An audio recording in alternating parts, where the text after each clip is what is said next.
modem. I'm gonna get myself a modem. I'm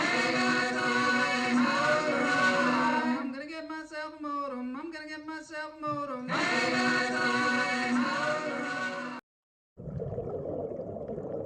All right, welcome to Lunch Therapy. This is Interview Friday. We're having an astrology day.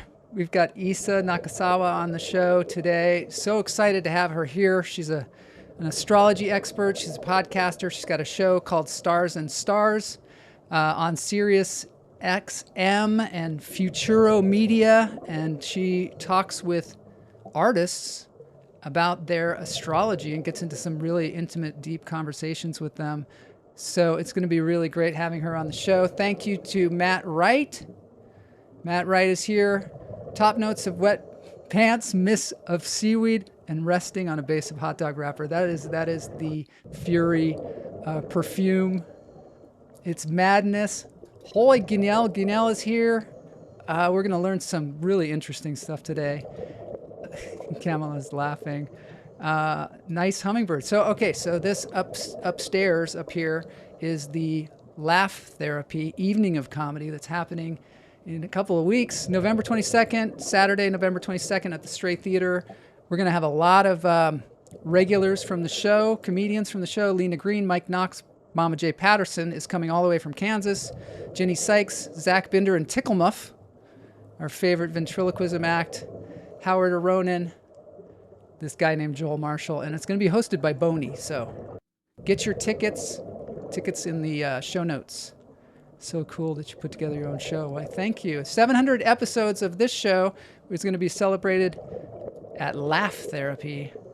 I want to thank all the Patreons of the show. This is what fuels the show. Howard Aronin, Mike Knox, Jay Patterson, Kamala Lopez, Robert Lopez, Liz Lopez, Todd Lee, Seth Word, Mary Marks, Mike Knox. Thanks to everybody who helps to fund the show. Couldn't do this without you. Also couldn't do this without my assistant, Boney, who is going to be hosting the live show on November 22nd. Excited. DIT, baby. Do it together. That's right. That's the only way you can get anything done that's worth anything, is to do it together. Don't isolate yourself. That's right. Let's breathe.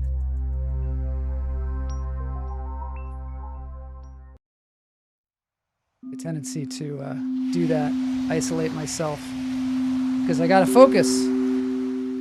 But what is it? Stars are born in clusters? Is that appropriate for the astrology today?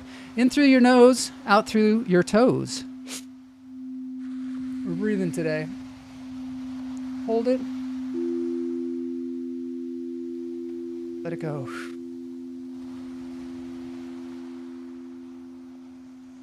In through the nose, out through the toes.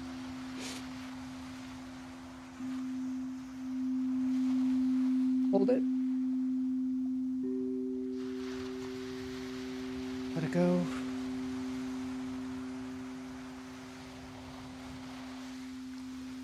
One more time. In through the nose, through the toes. Hold it. And let it go. Question from the chat room. Does Boney use a mic stand, or is Boney a mic stand? It's a good question. You know, Boney has, I don't know if he's done a live performance before. I hope he's not nervous. Rattling. We'll have a bunch of rattling bones up there as he freaks out. Matt says Boney relies entirely on bone conduction. He is a phenomenon, actually. All right, now we're going to do a little Scorpio here, because from what I understand, my guest is a Scorpio.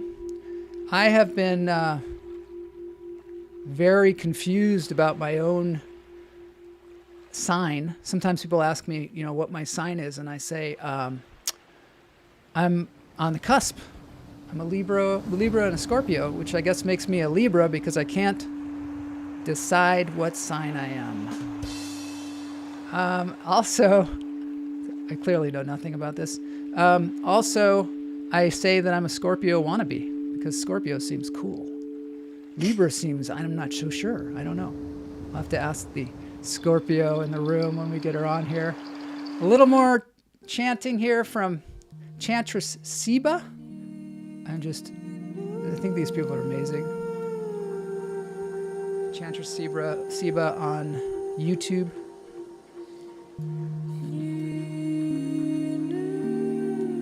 This was a live session that they did.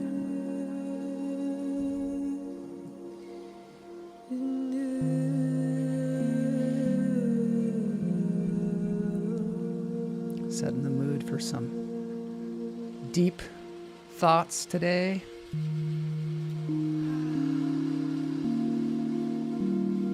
Is that Joe Fury running in the waves behind him? Yeah, they got to get some Joe Fury in this thing. We're definitely going to address that about Mort Burke, who changed my point of view on astrology. Guest Mort Burke. We have a clip from that too. Maybe we'll show it to Isa.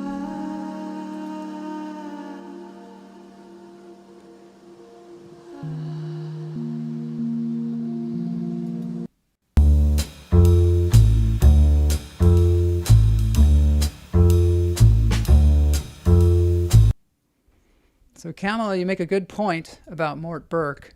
So this is how this happened. Mort Burke was on the show, comedian, hilarious comedian. Don't be distracted by the animal behind me. Mort Burke was on the show and we were talking about astrology, and I was kind of like, I don't know if I believe in astrology. I don't understand it. It's like, seems to be based on my own point of view of the stars, where, I mean, if you took a different point of view from like another planet, I think they would look completely different. I don't know. Maybe they wouldn't. What do I know? What planet am I talking about? People can't go to planets. So I'm obviously just completely off base. But then Mort gave me like a little lecture about it and about how it was intuitive. And a lot of times this was what he said, and we'll play it in his own words later on. But he said that I was not being intuitive, that I was being too literal. And you know what? We're going to play the clip. I won't explain it. But I do want to explain to you who Isa is. Isa Nakazawa is an Oakland-based writer, educator, and radio host. After graduating from Wesleyan University in 2008 with a dual degree in sociology and American studies, she jumped coasts to join something called Youth Speaks, which was one of the country's leading spoken word and literary arts organizations. As a teaching artist and a poet mentor, she now is currently the director of marketing and communications of the Bay Area Video Coalition, which is a community media hub and resource for media makers in the Bay Area, serving over 7,500 filmmakers, activists, and artists every year. She is also the host of Stars and Stars with Isa, which is a weekly podcast on Sirius XM and Futuro Media, where she sits with the most talented artists and thinkers of our time to read them their birth chart and discuss their life's purpose. No matter the medium, Isa leads with her curiosity, attention, and fundamental belief in the interconnected nature of the liberation of all people. She also says this. She says, shake the syntax, shake the world. I think that's interesting. Let's find out what all that means. Interview Friday.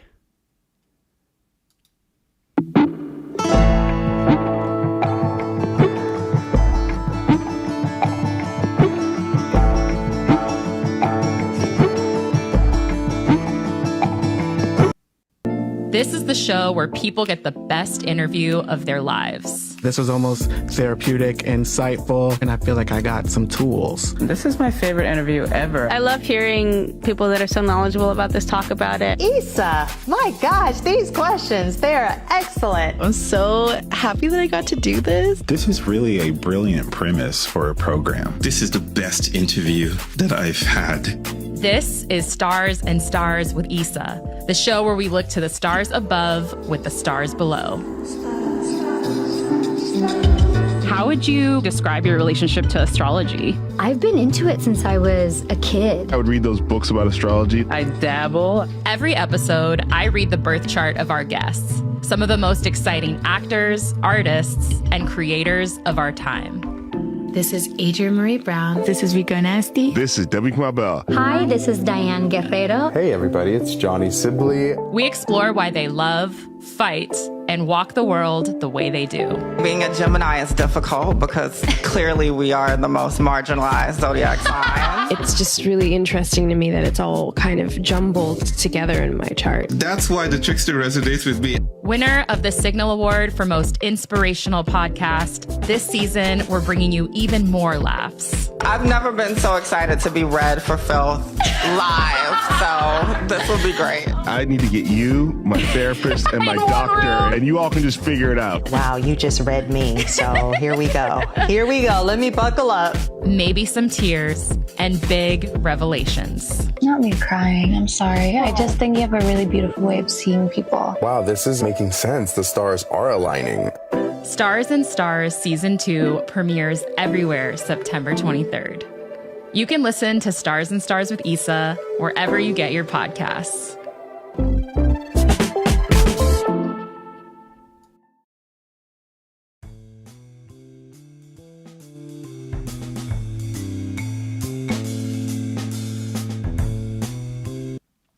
Wow.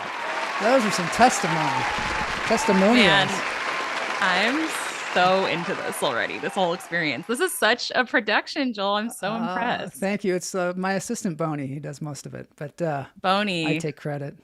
So great to have you on the show. I'm so excited to have an astrologer. And I've watched your show, and you're just like so intuitive. And the conversations that you get with people when you talk about this astrology is quite intense. I know. I mean, as an interviewer yourself, I think, my background is also in doing a lot of music journalism, and it's still a big part of my heart. And music is like a big entry and gateway into astrology for me. Actually, I was thinking, since your show focuses so much on comedy, like 3 of my biggest loves are comedy, music, and astrology. And the through line between all 3 of those is timing.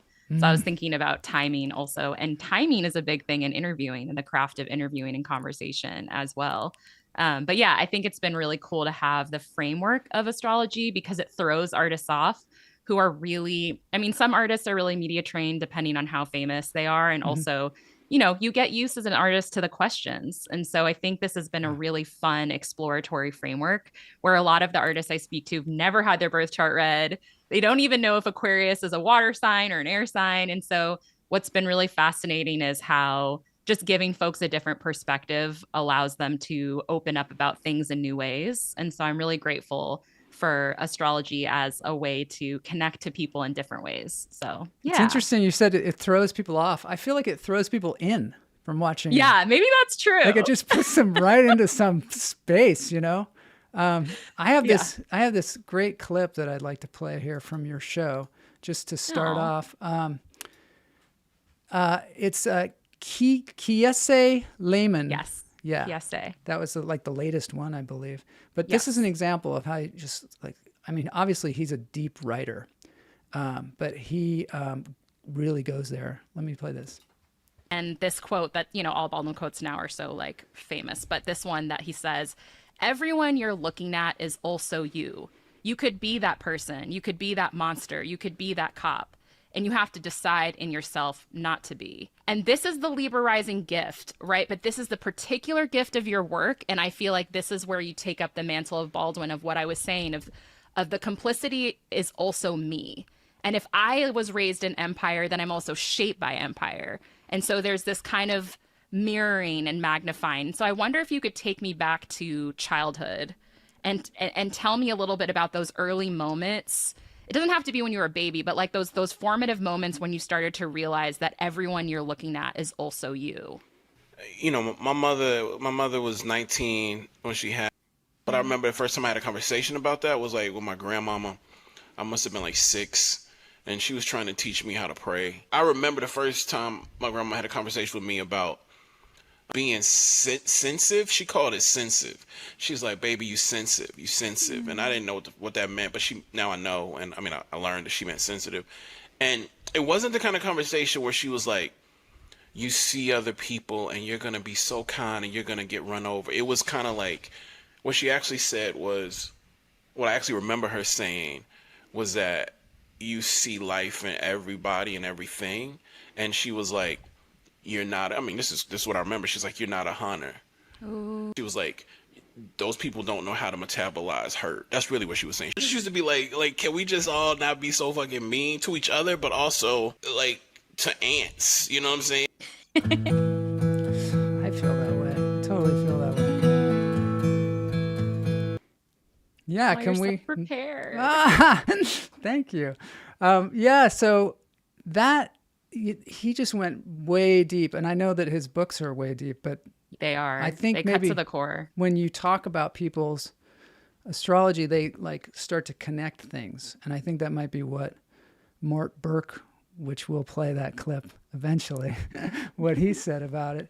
And also, you're a Scorpio rising and I'm a Scorpio stellium, meaning a lot of my personal planets are in Scorpio, including my sun, which is my vitality and my purpose, my communication planet, and also my love planet, or where I connect, is in Scorpio. And Scorpio is a sign that really cuts to the core of the truth.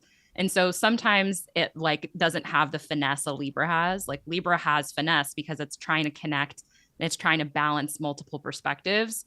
And then Scorpio comes after Libra, and it's trying to correct something about the Libran kind of compulsion to always balance, because sometimes harmony, when you're trying to create harmony, you can also lose your own perspective.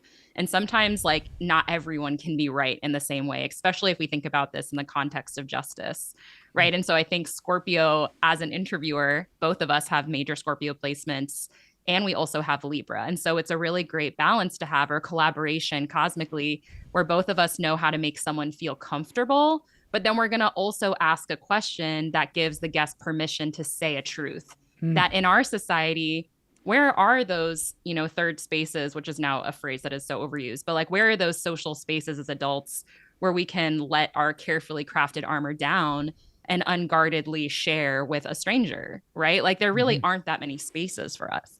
And Probably so I think less and less these days, less and less. It seemed like there was an opening for a while, and now it seems like people will go back into their shell. Like, I'm not going to say anything because somebody's going to come down on me, or somebody's going to assume something about me. That part. And there are a lot of interviewers that don't do it with good intention. It is a setup for like something to be abbreviated later. And so I think as podcasters and interviewers, there is a lot of like ethics we hold. Like I hold myself really responsible. I'm like, I don't know if you feel this way, but I'm so grateful when a guest trusts me, because I view it as such an act of courage to go on an astrology show where in the back of their mind, they're probably like, we're going to go deep. And, they don't know me. I'm not a known person yet. I'm at the very beginning of establishing my career. So I really appreciate that faith and that trust in the process. I also appreciate that because we do our show live. So, that's a big trust to come into the show, knowing that we're going to go live and you don't necessarily know me that well. So yeah, they could take, I always want to make sure that I take care of my guests. You really do. Yeah. I love that. Thank you. And I also like what you do because your guests seem to surprise themselves, which is something that I always like kind of go for as well. Like, can I get the guests to surprise themselves? Yeah. And that's my favorite thing about being an astrologer, is that because it's this really intimidating symbolic language, I think there's so many funny moments where my guests are like, I don't know what I'm talking about. I barely know my sign, but you're an authority on your lived experience. So this show has been, and my clients are just such incredible. I trust you. And it's like, oh, you guys are so sweet. I don't know. I feel like it's always my favorite thing is that when someone shares something that is prompted by an observation about a placement, and it adds so much poetry and specificity to my own observational research about astrology, because people are their own experts on their lived experience and how these planetary signatures express themselves in unique and surprising ways.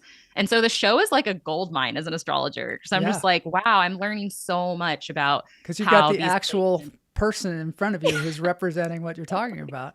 It's like maybe that can even change it a little bit. Totally. And astrologers, we have to rely on public record a lot because we use astrology, like music, like comedy is, and I say this a lot, is pattern recognition. A lot of gifted astrologers, sure, astrologers, psychics, tarot readers, there is like a very clairvoyant, intuitive aspect to it. But astrology is excessively nerdy.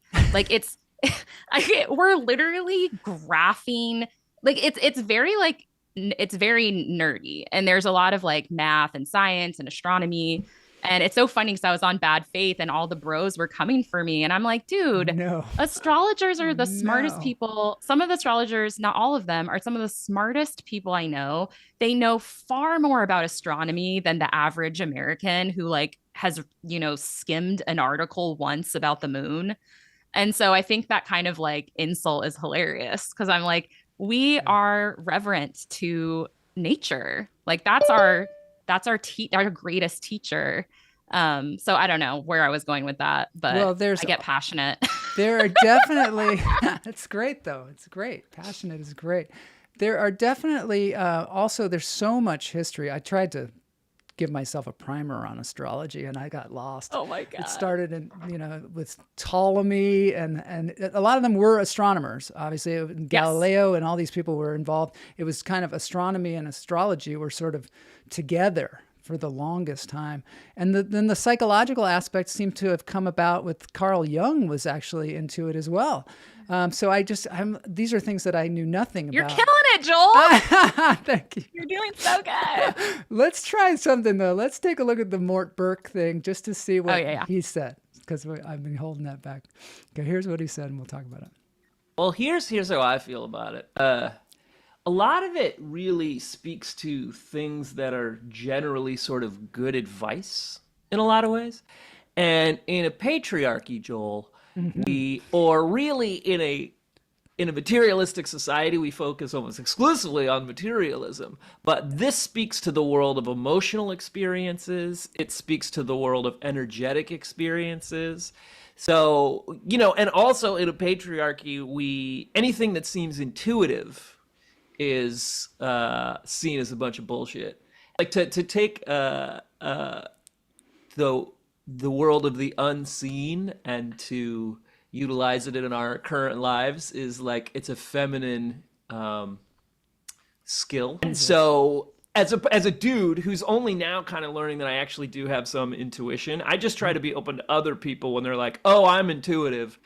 I understand this thing." And I'll tell you, okay, so I'll give you one more practical thing. So I'm a Capricorn, right? Which is that, so Capricorn, I was always like, fuck that. Like, I'm not, Capricorns are like type A. Thank you, Kamala. I am a genius. Like type A, Capricorns are always like, they get stuff done. They're very like, they can be kind of annoying sometimes to people. And I was like, that's not me. That doesn't make any sense. I'm always late. I'm like, it's really hard for me to stay organized. But then I found out that I have an Aries moon, which means that and the moon tells you about, as I understand it, I'm no expert, but tells you about your emotional life. And the Aries is a fire sign, and it doesn't like to be with the moon because it's more of a masculine energy and the moon is more of a feminine energy. And so when I learned that, I was like, oh, that's why my emotional state is like super explosive. Like I have a really if I don't take care of my emotional state, it takes me over and I get really furious or really depressed. So once I learned that about my emotional state, now if I'm really angry, if I'm at a terrible open mic and I leave and I'm furious, call a friend and be like, "Hey, I have to rant for like 2 minutes. Let me just get this out." And I'll get it out and it moves way quicker. Whereas before I had that understanding of my emotional life, I would try to like subconsciously suppress it, as opposed to realizing now like, oh, my emotions move really fast, so I get really angry really quickly. But if I address it like that, they don't last as long. So it's actually helped me with my like mental health.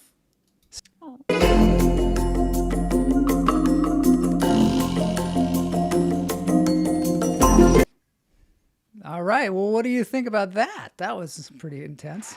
You seem to know something about it. Well, I'm an Aries moon, so I was definitely laughing. I'm an Aries moon, like Mort, so I was laughing because when you only know sun sign astrology, I totally, and I say this often, it makes so much sense why people don't always resonate with astrology, because I have plenty of friends who might be a Scorpio sun, but then the rest of their chart, there's no Scorpio. So that energy is like actually pretty minimal in their chart, right? There's like so many different planets that represent a lot of different things. And he was bang on.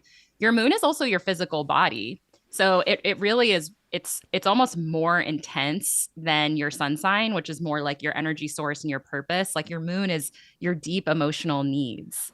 And it is your physical body. So like fire sign moons, we like run hot. The able-bodied among us, I really always encourage to be, find like movement. Movement is like the way that we tap into our emotions. And so if you're a Cap sun and you don't know that you're an Aries moon, I can see that feeling so incomplete because they're such different energies. Capricorn is the elder. It's the wise man. Sag is also a wise man figure, but more like a comedian one, a wandering centaur figure. And Cap is ruled by the planet Saturn that sits furthest from the solar system. And yes, it has that archetype of Capricorns and Taurus drive me up the fucking wall. I'm married to a Capricorn.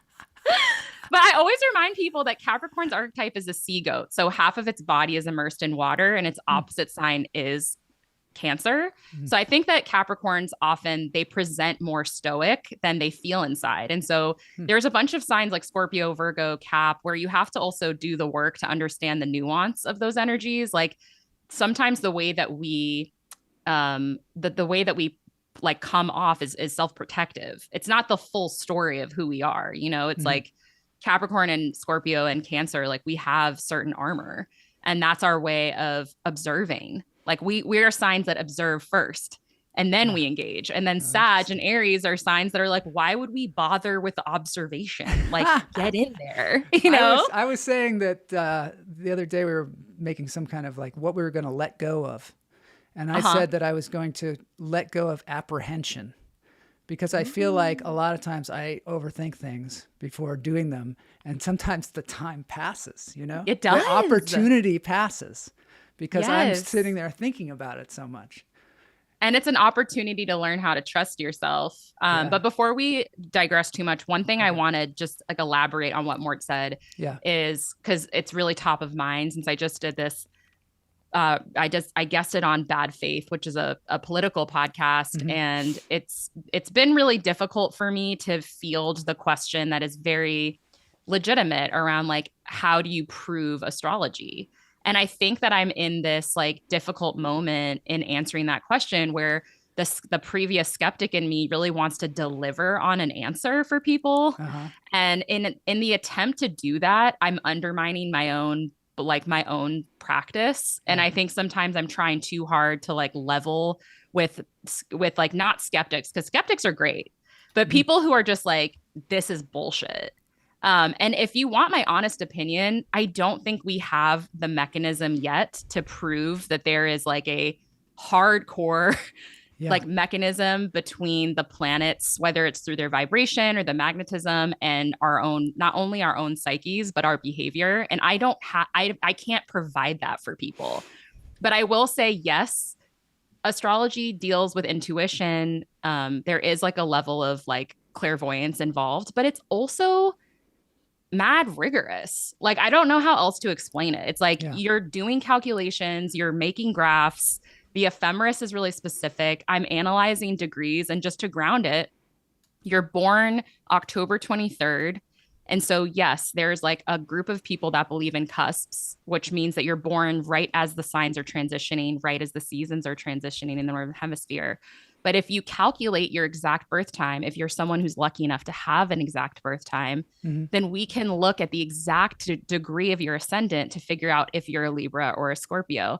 Now, you're a Scorpio rising at 29 degrees with a Libra sun.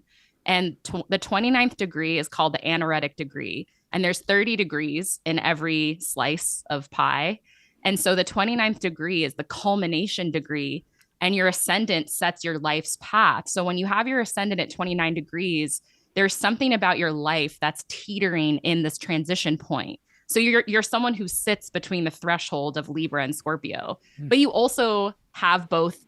You just coincidentally have both in your chart. Really? So and then you're, in the traditional system, Scorpio is ruled by the planet Mars, which it shares with Aries.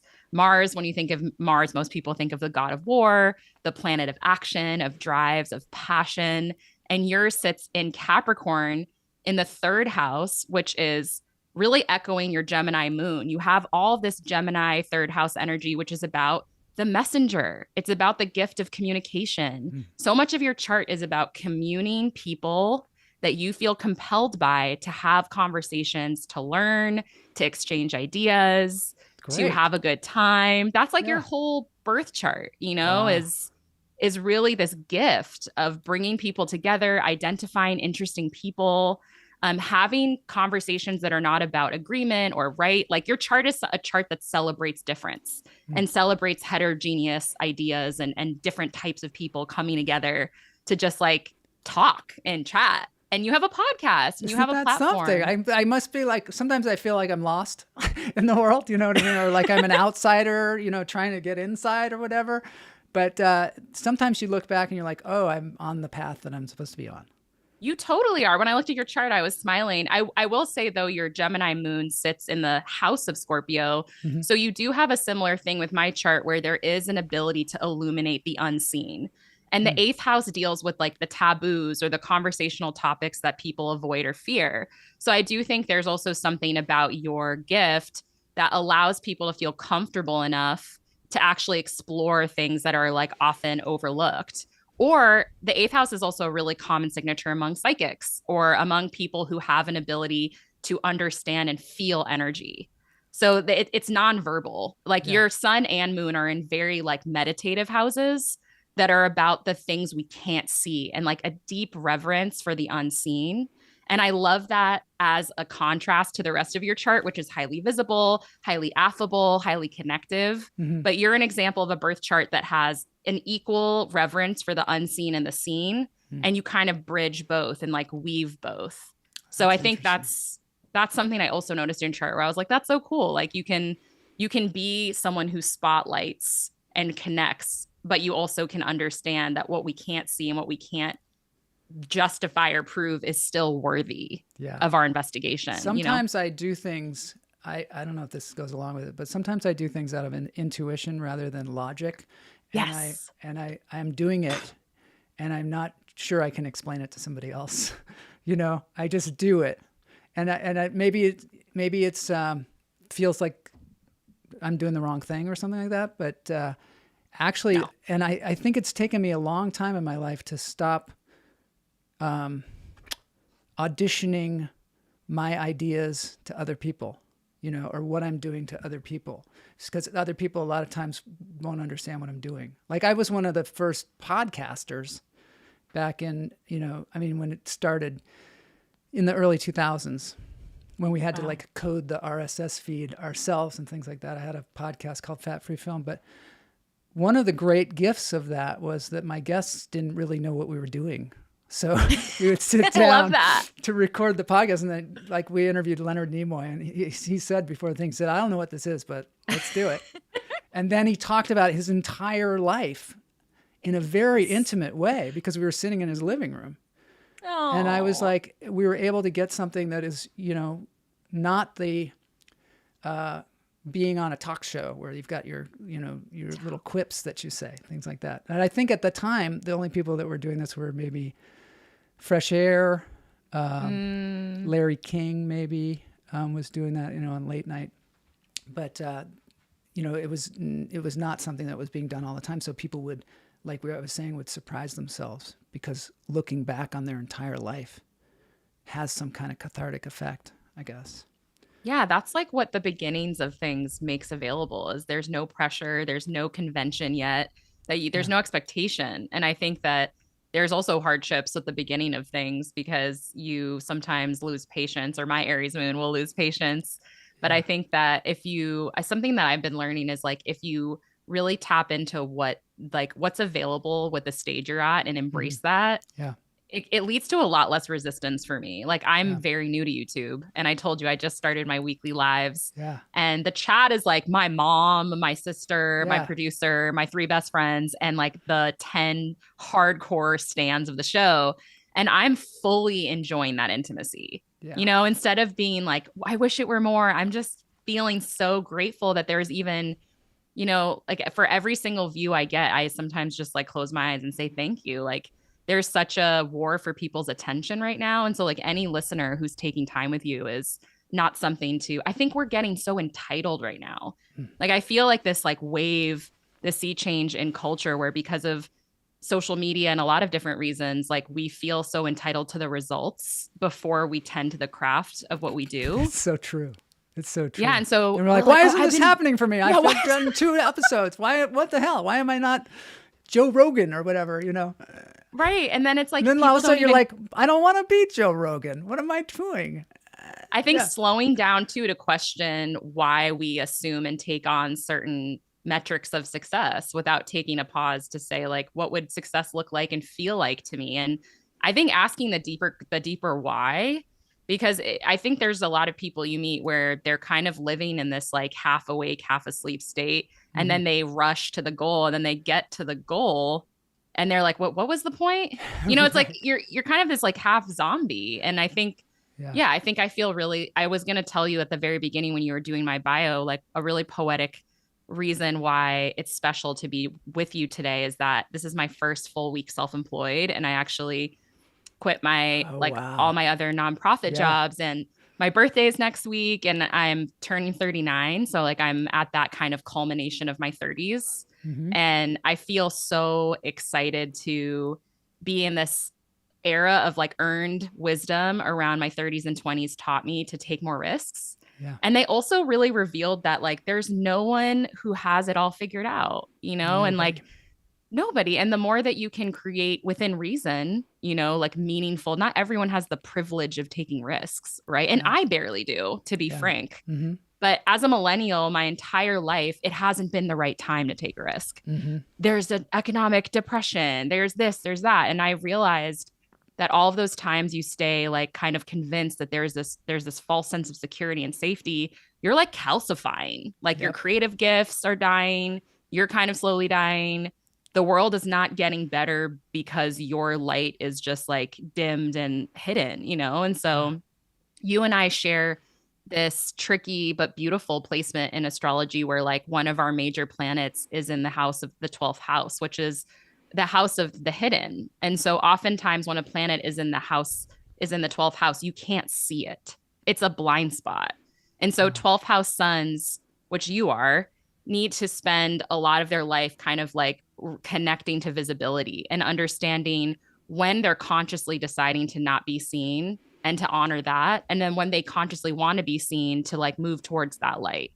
And a lot of times 12th house sons didn't feel, for whatever reasons, necessarily worthy of anyone's light. And so when they do take up space and dare to be seen in their gifts, there's something really like radical and transformative. There's like an alchemy that begins to happen in their life when they allow themselves to be seen on their terms. And so I've been going through that transformation in the last 10 years of like, I used to be someone who my sole purpose was to serve others. And a lot of that was genuine. And some of it was like an unconscious fear of me stepping into my gifts. And it was people who really loved me who helped encourage and nudge me towards my own light. Like they were like, Isa, like 30 years of bigging up everyone around you and kind of hiding, you know, like it's not selfish to stand in your light. It's actually narcissistic to avoid it. Oh, that's an interesting statement. Narcissistic to avoid it. As the lotus flower. Humans being.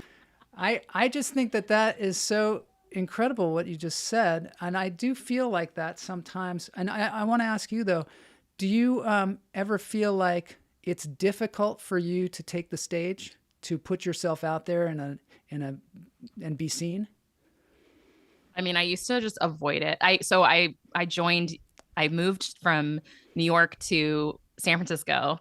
The first week I was here, I auditioned to be what we call out here a poet mentor, which what that means is I taught in public schools all across the Bay Area, the Greater Bay, San Francisco, Oakland, Fremont, everywhere in these public schools. And I would do these huge assemblies.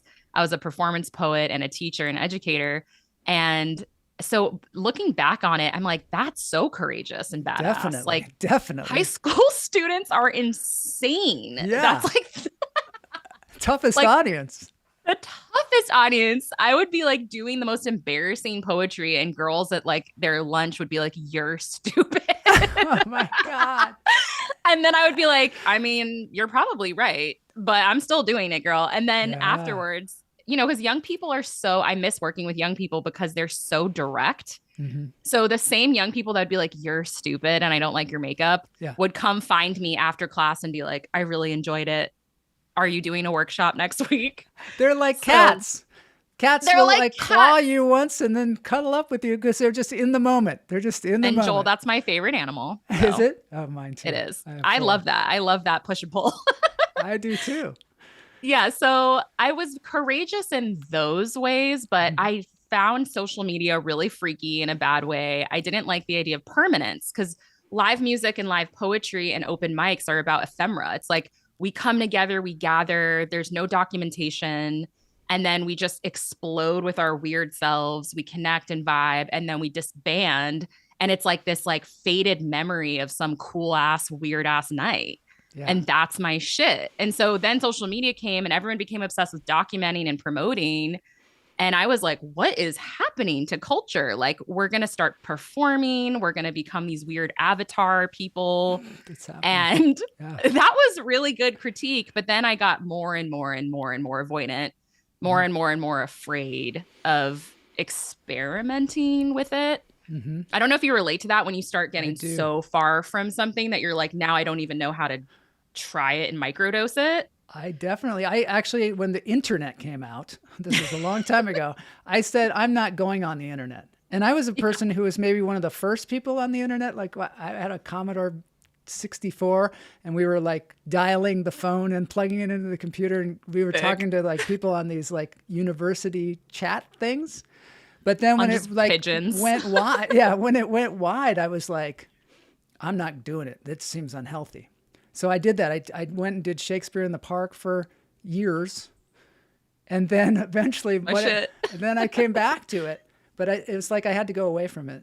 And maybe I was right. I don't know. I know. I want to hear your journey with it too, because I think that when I got season, and I'm also curious about two things. One, like how it feels for you still to this day sometimes to be visible on like certain days. And then the second question, oh my God.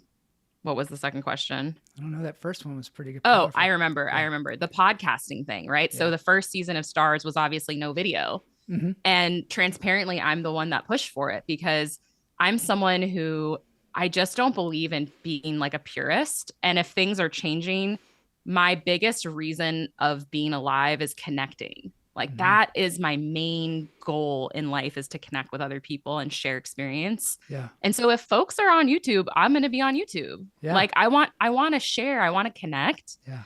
But it's a gauntlet, like learning how to just be really, really intimate with yourself, learning to self-accept your appearance, that your appearance changes, that your appearance is just like one part of you. Yeah. There's just so many amazing things about becoming visible that help you confront things that you could avoid your whole life. But it's really hard. I have to confront it every day. You know what I mean? Like I get up before the show and I'm like not in a mood to be seen. You know what I mean? And I need to get there How do you get there? Well, I do a few things. This is pretty personal, but I get up and I pet cats. That's what I do now because I used to wake up and just feel like I was in a funk. But we've got these cats that roll around on the ground and you pet them, and it takes me out of that funk so fast. Like I just spend like 5 minutes with them, just petting them, and they like it so much. And then I'm in a good mood, and then I write 750 words a day. I do this website. That starts to get me out of those negative thoughts because I tend to get negative thoughts. Yeah. And I tend to always say, this is going to be a disaster. That's like one of the things one of my hummingbirds says to me all the time.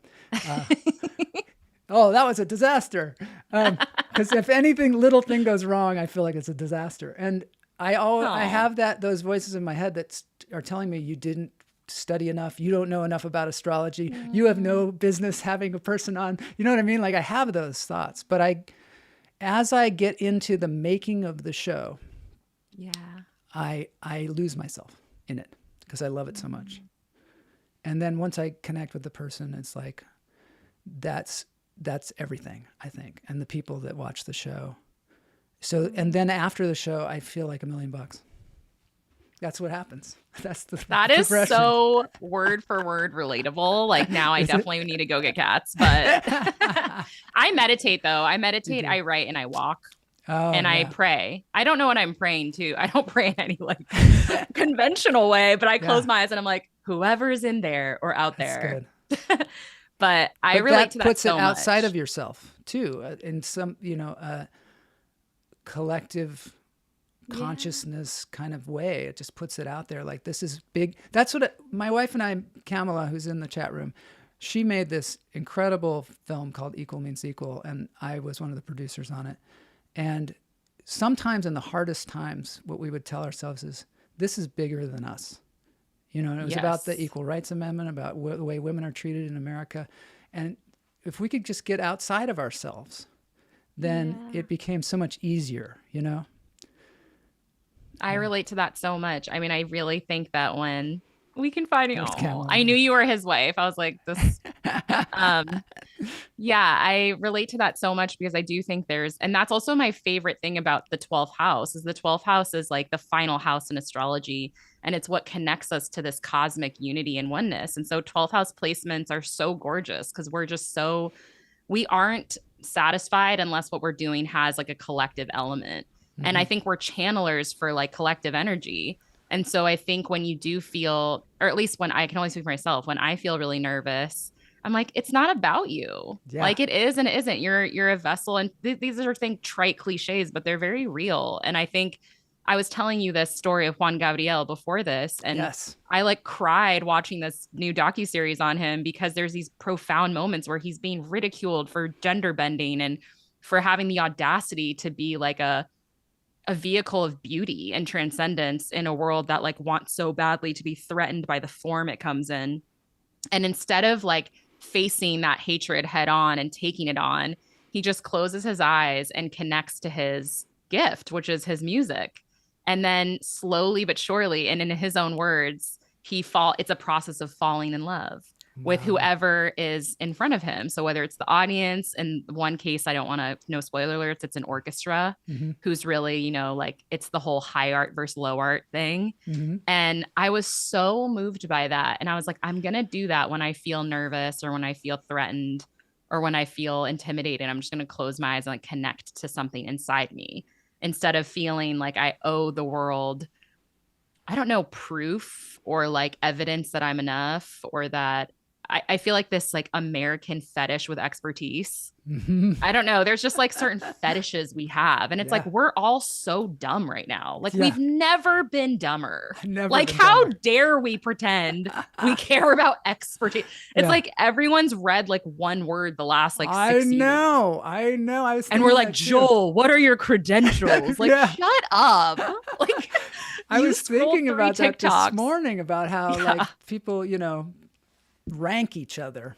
We rank each other. And we also have a tendency to rank like performances that we do. Like me as a stand-up comedian, it's like every time afterwards, there's some kind of evaluation that goes on. And it's like, it's just another experience. It's like you can't evaluate what everybody in a crowd all had different experiences. They all had different experiences. And it's a sickness. The total, quantifying of everything is just going to make us nuts. Let's face it. Like it's so exhausting. And I feel that like energetic so dumb right now. And I did say we because it's like I sometimes read, I went to Wesleyan University and like it's a cool hard school and I read my papers from when I was like 20 and I'm like, girl, I was a genius. Because when you're in there and you're just educating yourself, those are the smartest people. They're in the university learning things right now. The rest of us are just trying to survive. And we pick up a book and we're like, maybe I can read 10 pages. What happened? What? We're so distracted. I know. I was reading the other day. I was like, I would wake up at like God knows what hour, do like 10 hours straight of just critical thinking, go to the library, do small like reading groups of Karl Marx and Du Bois and David Harvey and then I would like write papers. And I'm like, I read 10 pages before to bed to fall asleep. Yes. To fall asleep, totally. I read like dense social theory as like a Klonopin, you know, like as like a melatonin. Yeah, I know. It's just it's distressing. Let me tell you. But what I will say though is that I love us now because at that age, I remember I had so much shout out. I know Louis C.K. got whatever happened with him. I don't really fully know, but he had that amazing bit about when you're like 25 and super arrogant and you're like, I'm the shit. Like, I'm the fucking shit. Hire me now. And I remember finding that so funny and so true that you don't have the depth of lived experience. So like all of your words and kind of like your posturing is like hollow. It hasn't been filled out with life, with heartbreak, with loss, with wonder, with travel, with experience. Exactly. And so we were kind of talking about this offline, but now I feel like my practice and my craft and everything I do is like so much fuller and richer and humble. Yeah. Like so much more humility as you get older. And you're not trying to prove I notice that every time I go to a class reunion, you know, when you're younger, everybody's trying to posture and prove you know, how much cooler they are than everybody else. And later on, you're just like, screw it, we're alive. We're alive. This is great, you know? And everything is just, wow, that's another Louis C.K. quote, but where he's like, everything in life is just a try. Like thinking about dating is like, let's just try. Let's try and it. I'm like, that's the fundamental unit of all things is like, let's give it a try, you know? Maybe that's why doctors call it a practice. A practice. They're practicing. Yes. Oh, my college. I know college students are tyrants. Like we're psychopaths. I remember I was like delivering my undergraduate research as if it was groundbreaking. I was like, wars will end.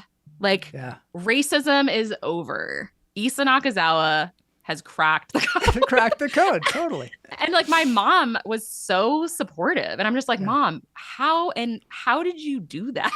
I would have been like, girl, what? I was like, so I figured racial judgmental capitalism out. Of everything that my parents said too. Like if they've said the wrong word, I was like, you can't say that. What are you doing? You know what I mean? I know. I know. We're both cringing. Cringing.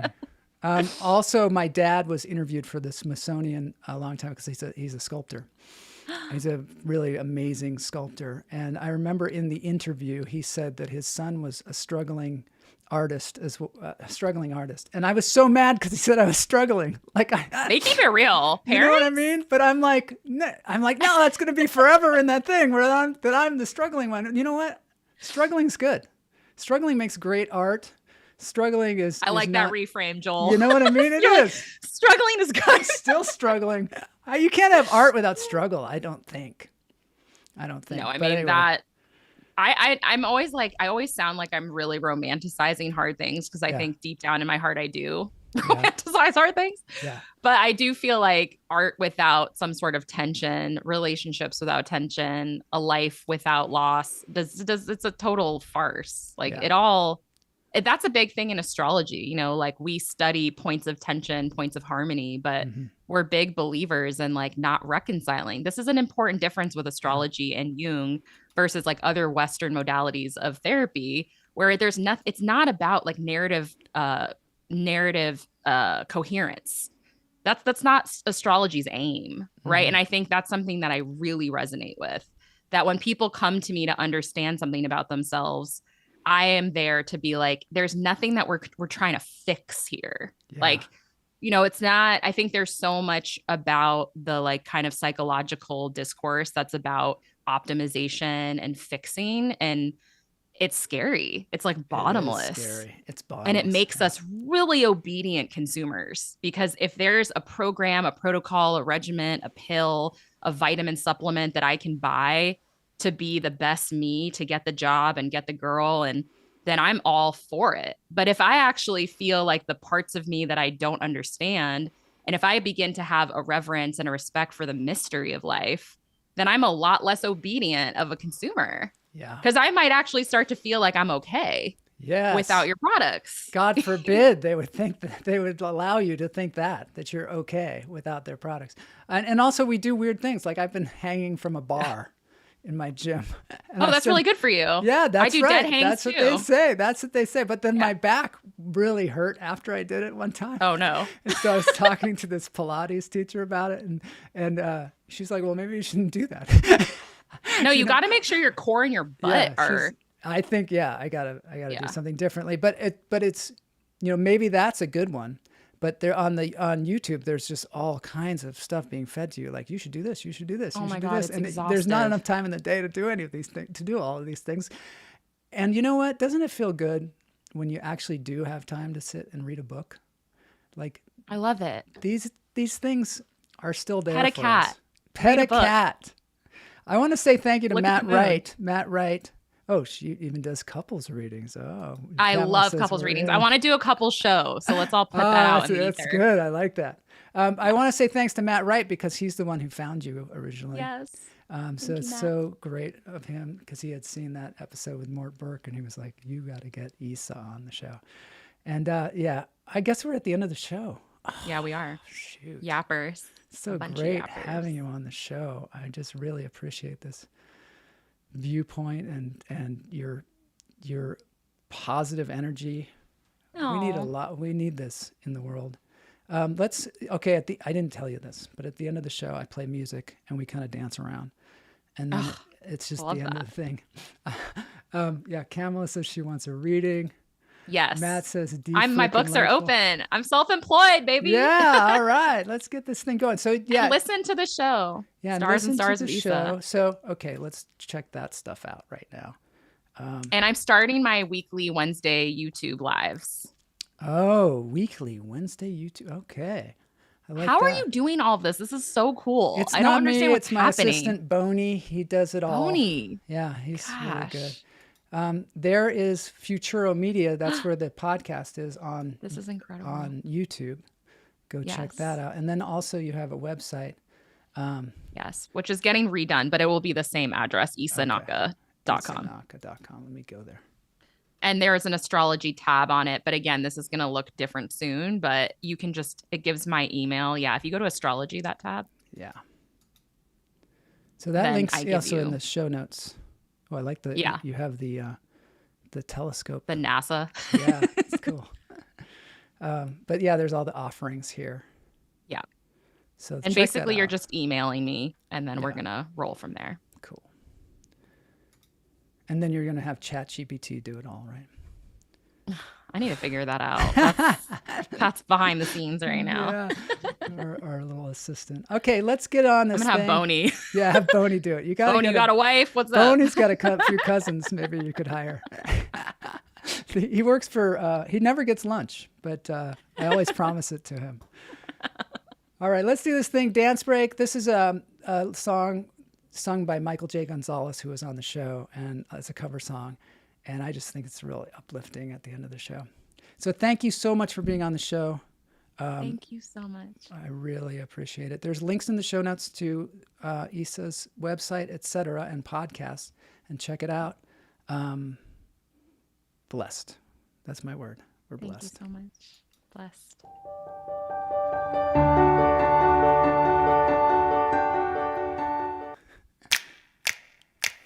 We're gonna ride till we fall. They say we got no future at all. They wanna keep us out, can't hold us down anymore. Gonna ride till we fall. When we hit the bottom, nothing's gonna stop us. Climb to the top with you. We could be the greatest ones who ever made it. Yeah, I could be talking you. They're trying to hate, but we won't change anything at all. Oh, we're gonna rise till we fall. They think we just dropouts, living at our mom's house. Parents must be so proud, they know it all. They don't speak our language, they say we're too savage. Yeah, no, we don't give up anymore. Thank you, everybody, for being here today. This is really great having you in the chat room. Please pass this around, like and subscribe, as they say. And we'll see you all next week with more lunch therapy.